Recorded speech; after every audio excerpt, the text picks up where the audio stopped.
책을 읽다가 내가 지금 뭘 읽고 있는 거지? 라는 생각이 드는 순간, 오늘 소개할 책이 바로 그런 책입니다.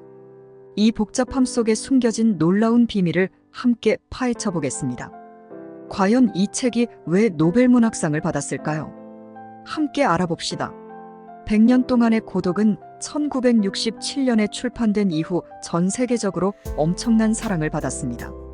하지만 동시에 많은 독자들을 좌절시키기도 했죠. 왜 그럴까요? 이 책의 가장 큰 특징은 바로 복잡한 인물 관계와 시간의 흐름입니다. 같은 이름이 계속 반복되고 시간은 앞뒤로 왔다 갔다 하죠. 독자들은 자주 내가 지금 어디를 읽고 있는 거지? 라는 혼란에 빠집니다. 하지만 이런 복잡함이 바로 이 책의 매력이자 라틴 아메리카 역사의 축소판입니다. 복잡하고 반복적이며 때로는 비현실적인 이 이야기가 어떻게 세계 문학의 걸작이 되었을까요? 오늘 우리는 이미로 같은 소설 속으로 들어가 그 안에 숨겨진 보물을 찾아보려 합니다. 준비되셨나요? 먼저 마술적 사실주의라는 개념부터 알아볼까요? 이는 100년 동안의 고독을 이해하는 핵심 열쇠입니다. 마술적 사실주의란 현실과 환상을 자연스럽게 섞는 문학 기법입니다. 예를 들어 이 소설에서는 한 인물이 하늘로 올라가 사라지는 장면이 나오는데 다른 인물들은 이를 전혀 이상하게 여기지 않죠. 이는 마치 우리가 꿈을 꿀 때와 비슷합니다. 꿈속에서는 아무리 비현실적인 일이 일어나도 우리는 그것을 당연하게 받아들이죠. 마르케스는 이런 꿈 같은 느낌을 현실 세계에 가져온 겁니다. 두 번째 핵심 개념은 순환적 시간입니다. 우리는 보통 시간을 직선으로 생각하지만 이 소설에서 시간은 원처럼 돕니다. 이런 시간 개념은 라틴 아메리카의 역사 인식을 반영합니다. 같은 사건, 같은 이름이 반복되는 것처럼 보이는 이유가 바로 이 때문이죠. 마지막으로 고독이라는 주제가 있습니다. 제목에서도 알 수 있듯이 이 소설의 모든 인물은 깊은 고독 속에 살아갑니다. 하지만 이 고독은 단순히 외로움을 뜻하는 게 아닙니다. 여기서 고독은 개인의 문제를 넘어 라틴 아메리카 전체의 소외와 고립을 상징합니다. 마르케스는 이를 통해 자신의 조국과 대륙의 역사를 이야기하고 있는 거죠. 많은 사람들이 이 책을 읽다가 포기합니다. 너무 어려워. 도대체 무슨 내용인지 모르겠어. 라고 말하죠. 하지만 이는 이 책을 오해한 것입니다. 이 책은 퍼즐과 같습니다.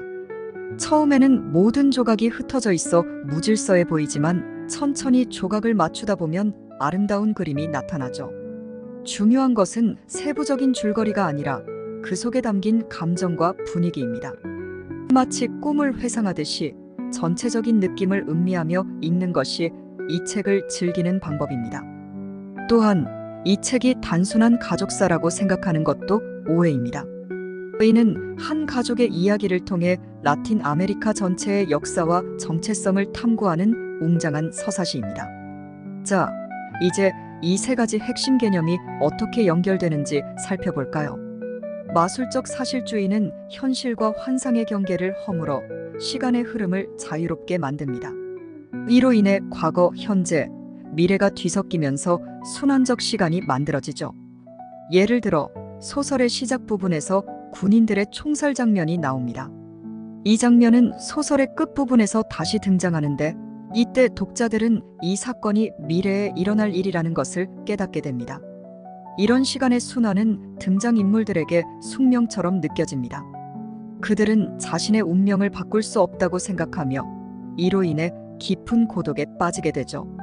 하지만 이 고독은 단순히 부정적인 것만은 아닙니다. 고독 속에서 인물들은 자신의 정체성을 찾고 역사의 흐름을 깨닫게 됩니다. 마르케스는 이 세 가지 요소를 교묘하게 엮어 라틴 아메리카의 복잡한 현실을 표현했습니다. 현실과 환상, 과거와 현재, 개인과 사회가 모두 뒤섞인 이 작품은 그래서 더욱 생생하게 라틴 아메리카를 보여주는 거울이 되는 것입니다. 하지만 여기서 의문이 들 수 있습니다. 이렇게 복잡하고 난해한 소설이 왜 그토록 인기가 있을까? 이에 대한 답은 역설적이게도 이 소설의 보편성에 있습니다. 이 소설이 다루는 주제들, 가족, 사랑, 전쟁, 권력, 그리고 고독은 인류 보편적인 것들입니다. 마르케스는 라틴 아메리카라는 특수한 배경을 통해 이 보편적 주제들을 탁월하게 다루고 있죠. 또한 이 소설의 난해함이 오히려 매력으로 작용합니다. 독자들은 이 복잡한 이야기를 읽으며 자신만의 해석을 만들어냅니다. 마치 모든 독자가 소설의 공동작가가 되는 것처럼요. 그리고 무엇보다 이 소설은 우리에게 현실을 바라보는 새로운 방식을 제시합니다.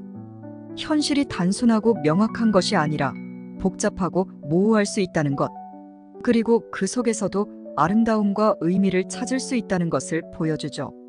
이런 점들이 100년 동안의 고독을 단순한 소설을 넘어 하나의 문화 현상으로 만든 것입니다. 자, 지금까지 우리는 100년 동안의 고독의 3가지 핵심 개념을 살펴봤습니다. 마술적 사실주의, 순환적 시간, 그리고 고독이죠. 이 요소들이 어떻게 서로 연결되어 라틴 아메리카의 역사와 정체성을 표현하는지도 알아봤습니다. 또한 이 복잡한 소설이 왜 세계적인 사랑을 받게 되었는지 그 이유도 함께 고민해봤습니다. 이제 우리는 이 소설을 좀 더 깊이 이해할 준비가 되었습니다. 이 작품의 더 깊은 의미와 현대적 해석에 대해 알아보겠습니다. 이제 100년 동안의 고독의 더 깊은 차원을 살펴볼까요? 이 소설은 단순한 가족사가 아닙니다. 이는 라틴 아메리카 전체의 역사와 정체성을 탐구하는 작품입니다. 소설 속 가상마을 마콘도의 역사는 실제 라틴 아메리카의 역사를 반영합니다. 식민지 시대부터 독립, 내전, 그리고 외국 기업의 진출까지. 마콘도의 흥망성쇠는 라틴 아메리카 국가들의 운명을 상징적으로 보여줍니다. 특히 주목할 만한 것은 바나나 회사 에피소드입니다. 이는 실제 있었던 바나나 대학살 사건을 모티브로 합니다. 1928년 콜롬비아에서 미국 기업에 항의하던 노동자들이 군대에 의해 학살당한 사건이죠. 마르케스는 이 사건을 소설에서 재현하면서 동시에 이 사건이 어떻게 역사에서 지워지고 왜곡되는지도 보여줍니다. 이를 통해 그는 역사의 주체가 누구인지, 그리고 누구의 관점에서 역사가 쓰이는지에 대해 의문을 제기합니다. 소설 속에서 이 사건은 점차 사람들의 기억에서 사라지고 결국에는 아무도 그 일이 있었다는 것을 믿지 않게 됩니다. 이는 실제 역사에서도 종종 일어나는 일이죠. 마르케스는 이를 통해 집단 기억의 중요성과 동시에 그 취약성을 지적하고 있습니다. 또 다른 중요한 주제는 고독입니다. 이 소설에서 고독은 단순히 외로움을 의미하지 않습니다. 이는 라틴 아메리카의 고립된 상황, 그리고 개인이 역사의 큰 흐름 속에서 느끼는 무력감을 상징합니다. 부엔디아 가문의 여러 세대가 겪는 고독은 결국 라틴 아메리카가 세계 속에서 겪는 소외와 고립을 반영합니다. 하지만 동시에 이 고독은 그들만의 독특한 정체성을 형성하는 원동력이 되기도 합니다. 마지막으로 이 소설의 순환적 구조는 운명과 자유의지에 대한 깊은 질문을 던집니다. 같은 이름, 같은 성격의 인물들이 반복해서 등장하고 비슷한 사건들이 되풀이되는 것을 보면서 우리는 궁금해집니다. 과연 우리는 우리의 운명을 바꿀 수 있을까요? 자, 이제 우리가 이 복잡하고 난해해 보이는 소설을 어떻게 읽고 이해할 수 있을지 살펴보겠습니다. 첫째, 세부적인 줄거리보다는 전체적인 분위기와 감정에 집중해 보세요. 이 소설은 논리적으로 이해하기보다는 감성적으로 느껴야 합니다. 마치 꿈을 회상하듯이 말이죠. 둘째, 반복되는 이름과 사건들에 주목해 보세요. 이는 단순한 반복이 아니라 각 세대가 어떻게 변화하고 또 어떻게 같은 실수를 반복하는지 보여줍니다. 셋째, 현실적인 사건과 초현실적인 사건을 구분하려 하지 마세요. 이 소설에서는 모든 것이 같은 무게를 지니고 있습니다. 이를 통해 우리의 현실을 새로운 시각으로 바라볼 수 있게 됩니다. 마지막으로 이 소설을 읽으면서 여러분 자신의 가족사를 떠올려 보세요. 여러분의 가족 속에서도 비슷한 이름, 비슷한 성격, 비슷한 운명이 반복되고 있지는 않나요? 이를 통해 우리는 개인의 이야기가 어떻게 보편적인 이야기가 되는지 이해할 수 있습니다. 이렇게 100년 동안의 고독을 읽다 보면 우리는 단순히 한 소설을 읽는 것이 아니라 인간의 역사와 운명에 대해 깊이 생각해보는 기회를 갖게 될 것입니다. 자, 이제 우리의 여정이 끝나갑니다. 100년 동안의 고독은 단순한 소설이 아닙니다. 이는 라틴 아메리카의 역사와 정체성을 탐구하는 웅장한 서사시이자 인간의 운명과 자유의지에 대한 깊은 철학적 탐구입니다. 이 작품이 노벨 문학상을 받은 이유, 그리고 전 세계적으로 사랑받는 이유가 바로 여기에 있습니다. 복잡하고 난해해 보이지만 그 속에는 우리 모두의 이야기가 담겨 있기 때문입니다. 여러분도 한번 도전해 보시는 건 어떨까요? 처음에는 어렵게 느껴질 수 있지만 천천히 그 세계에 빠져들다 보면 여러분만의 특별한 해석과 감동을 발견하게 될 것입니다. 여러분의 생각과 느낌을 댓글로 남겨주세요.